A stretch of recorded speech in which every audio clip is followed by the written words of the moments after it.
I see cheese, I see eggs, and I see milk. Yeah, what do you think we're having? A really sweet omelette. Nice try. How about ice cream? Cheese flavoured ice cream. I feel like you're more excited about this one than I am. Totally. This week I learned that Napoleon Bonaparte helped bring ice cream to Britain.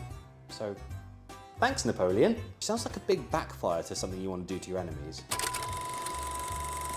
Back in the early 19th century, Napoleon's armies were busy carving up Europe as he looked to paint the continent blue, white and red. In the process, his troops established a strong presence in Italy, which was noticed by lots of enterprising Italian ice cream makers. They saw this as a chance to showcase their wares to any soldiers and sailors they had interactions with. Meanwhile, back in Britain, one of the more first world problems that Napoleon's war had created was a shortage of sweets and treats, due to the naval blockades cutting off most trade routes with Europe. Encouraged by the demand they'd seen from British soldiers, many Italian gelato makers set sail for Britain, seeking to establish themselves in this sugar-starved market or just looking to get away from Napoleon. The masses could now enjoy ice cream like never before. And I'm going to celebrate this by making Parmesan ice cream. Because what else do you do?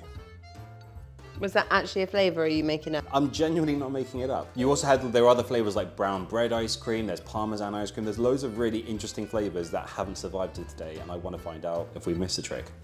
I think there's probably a reason that it hasn't survived. So I'm taking my recipe from Frederick Nutt's The Complete Confectioner. It tells you to take 6 eggs. To the eggs we need to add half a pint of syrup, then we need to add a pint of cream. Just going to mix this a little bit. I'm guessing you didn't ask to borrow her ice cream maker because you're doing it an old school way. You've seen through my ruse. No, we're not doing this an old school way because we have a freezer. We don't have an ice house, which is what they would have used. We've got a shed. Shit. That is fairly good. We're gonna just have to add Parmesan now. Before we add our Parmesan into our ice cream, we need to pour it into a stew pan and let it boil. For our Parmesan ice cream, it tells us to rasp or scrape 3 ounces of Parmesan. I can't imagine many people in Britain had Parmesan though. But it has been around for a long while. In 1511, the Pope gifted Henry VIII 100 Parmesan cheeses, apparently. The only Parmesan fact that I do know and really love is the fact that when the Great Fire of London happened, the diarist Samuel Pepys buried his Parmesan as his most valuable belonging. Now it tells us to mix in our 3 ounces of Parmesan cheese.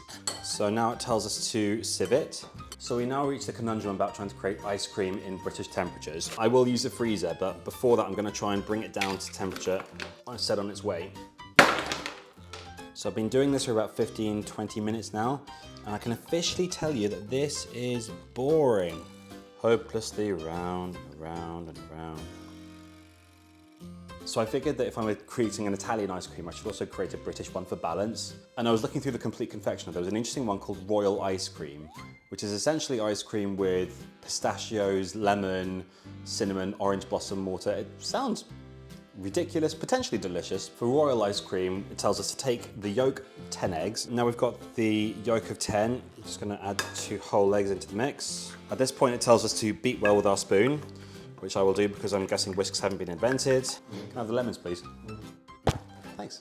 It says to take the rind of 1 lemon. Next step is to add 2 gills of syrup, which is about half a pint. Then 1 pint of cream.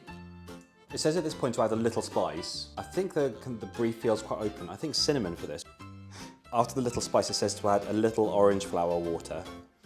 Oh, I was expecting the smell of orange. That smells like, you know, your granny's sock drawer. Okay, now it says to mix them well. Promising. Time for our royal ice cream to get the royal treatment. So sieving out our lemon peel and the cinnamon stick. Now that we've thickened it, Frederick Nutt tells us to add a few things to our ice cream. He asks us to add some lemon peel, orange peel and some chopped pistachio nuts. Now to add some orange zest. And now we just have to stir this for about 10 minutes. I don't have the patience for this.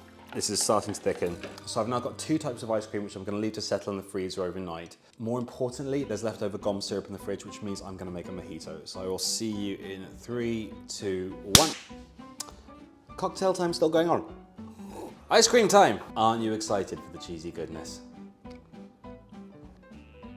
It's undeniably strange. It's the kind of thing that if I had a friend who doesn't like puddings and they'll go straight to the cheese course, I would say, I'll make you this. I can't say I'm surprised that we don't tend to make it much these days. Do you want to try some? Oh, can I have a drink, please? I like cheese and I do not like that. Luckily for you, we have a second ice cream. Good. Very rude. I prefer that to the Parmesan ice cream, but equally well, it's really heavily perfumed and it's a little bit sickening in a different way. It's a little bit like, you know, when you walk past an outlet of Lush, isn't it? My thinking with this was that I wanted to try an Italian Parmesan ice cream and then something Britannia-esque with the royal ice cream. Both very bad in very different ways. I reckon with this one, if you added a lot more fruit and a lot more sugar, this would probably be quite acceptable. I wouldn't even give that to my worst enemy.